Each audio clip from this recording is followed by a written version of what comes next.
Alright, y'all. Before I get started with this review, I just want to let you guys know about something that I did find out on Twitter just a little while ago, and also about Muhammad Ali. Now, I ended up finding out that Kevin Ferguson, aka Kimbo Slice, for those who watch UFC, honestly, I have seen him in a few fights. Kimbo Slice was one of my favorite performers, like ever. He was one of my favorite UFC fighters. He had so much charisma, and he just made himself so likable, and I like that guy. I really enjoy his fights. And I did see him a few times on that I can't remember, it was a UFC show that they had on Spike a long time ago. He was actually one of the competitors on that show, and I enjoyed him, and it just breaks my heart to hear the man's gone. Like, I thought he was just in the hospital for a heart attack, and we didn't really know what was going on. But I ended up finding out that, yeah, he did pass away, and that's just heartbreaking for me. And what's even more heartbreaking is also finding out that Muhammad Ali passed away just a few days ago. Now, Muhammad Ali has had Parkinson's disease for years, and it's amazing that he was able to live this long. But he was a true inspiration to boxing in general. He Without him there'll be no George Foreman. Without him there'll be no Sugar Ray Leonard. Without him there'll even be no Floyd Money Mayweather, in my opinion. Um, and also, when it comes to Kimbo Slice, the guy had such an infectious personality, as well as how well he performs. I mean, you have two greatest inspirations from two different genres of sports, from UFC to boxing. Even though it's somewhat, you can kind of say it's similar, but other than that, they were truly inspirations in their craft, and it breaks my heart that they're both gone. Um, it, it's just messed up. It really is. We lost two of the most amazing, inspirational individuals on the planet, in my opinion, and it's just heartbreaking. But I will say this: it's nice how the WWE was able to actually pay tribute to Muhammad Ali and Kimbo Slice. This news came in fairly quickly. Is for during the show. So honestly, I didn't find out about it until now, but it's still kind of heartbreaking to know what happened. But other than that, guys, I hate to start off on a somber note, but I just got one there. And that, let's get started with this.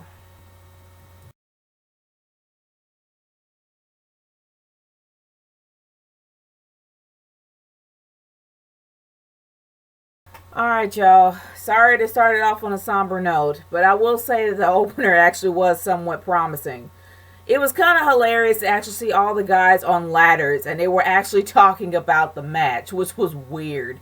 But I actually considered it really funny, especially how Chris Jericho got called out that he never won a Money in the Bank ladder match, even though he claimed to start it. I actually thought that was pretty funny.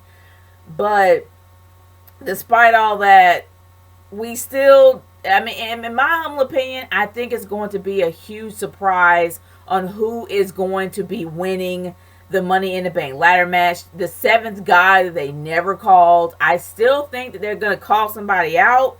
That is just my theory. I think it's just going to be a huge surprise. But other than that, guys, I'm very excited about Money in the Bank. And I think they've done a good job in hyping up some of these matches. Especially what I consider to be my main event of the night was John Cena and AJ Styles promo. Oh my gosh. Cena not only murdered him on the mic, which he did clearly murder him, AJ Styles called him out of literally burying people in every match he's had with any individual that's wrestled with him. Like, he literally called him out for burying people. I actually thought that was really cool. And I mean, I wasn't sure whether or not he really felt that way, if that was a shoot or if that was a work. Other than that, it was great. I enjoyed every minute of it. And yep, we end up getting holla holla holla player coming, Teddy Long coming around acting like he didn't really, I mean, honestly, Teddy Long acted like he didn't know where he was. Seriously. I mean, I know he was trying to promote himself as well as promoting the fact he wanted to be on SmackDown, but it just made him look like a senile old man. I honestly don't know what to say about Teddy Long. I really don't. But I wasn't, I mean, it shocked me to see him, but I was shocked that he was still there. Like, seriously. But we all know that Stephanie's going to be running SmackDown, and we all know that Shane's going to be running Raw. And right now, it's going to be a chance that the guys are going to take over Raw while Stephanie's going to be on SmackDown. That's a given. I mean, come on. But other than that, they've done a great job when it comes to promoting Roman Reigns versus Seth Rollins. But the one thing that I don't think the WWE really did account for was the fact that the Seth Rollins little video package made him look good. It made you really want to cheer for him instead of boo him. And I don't think that they really wanted that to happen.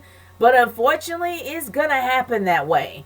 And Roman Reigns, he tried. But all I can say is that Seth Rollins is much better on the mic, especially when it comes to portraying himself as a heel, than Roman Reigns could ever be. Let's be honest. And that video package made him look better than Roman. It just did. I'm sorry. And honestly, by far, when it comes and going back to Cena and AJ Styles, I was really pissed seeing that AJ Styles turn heel to Cena and not to Roman. But he kind of legitimized himself, if that's a way of word or whatever. He honestly made it better, him being a heel. And I can swallow him being a heel now than I did at the very beginning. But honestly, y'all, all I can say is that they have done a great job promoting Money in the Bank. There was some few oddballs here and there, especially with, I don't know, the women's segments made no sense. It made no sense for Natalya to be out there. It made sense for Becky to be out there, but not Natalya. Natalya's lost twice. Clean. Well, not clean the first time. But other than that, she lost. Like, she lost the match to Charlotte by getting tricked. And other than that, she tapped out. So she officially is done. Like, she shouldn't be out there at all. And it just seemed like it's just a big, huge mess. Like, I don't know what was going on. I don't know what happened with Dana. Dana had far too much makeup on. I don't know. She looked like a goth Barbie doll with blonde hair. Like, she looked really weird.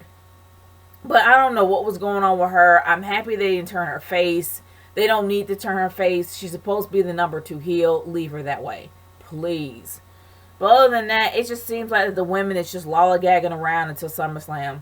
And that's really a shame. Because they've done so much to hype up about this women's revolution. It seems like they're really slowing it down. And it shouldn't really slow down. It should still continue with some momentum. But at this point, it's just, they got nothing to do. That's kind of messed up. I don't even know they have a match for Money in the Bank. Let alone the women even having anything for Money in the Bank. And that's kind of jacked up. Because Money in the Bank is not that far off. So they're doing a good job promoting the matches that they got. But we still don't have a women's match for Money in the Bank. And I'm hoping that will change. But other than that, guys, some of the matches that I did see were good. I knew the matches that everybody, like the opponents, the people that were in Money in the Bank, I knew that was going to be a great match. No doubt. Hands down. I love the match with Cesaro. It was amazing. I enjoyed Cesaro's match. Sami Zayn, he's always awesome. But honestly, it really does look like Kevin Owens might take it. But like I said, there is that 7th guy. We don't really know. But other than that, guys, my overall thoughts about this Raw is this. And I guess I'm going to cut it short. They did a great job in hyping me up for Money in the Bank. Especially with that promo with AJ Styles and John Cena. I'm all down for it now. And it's looking really good.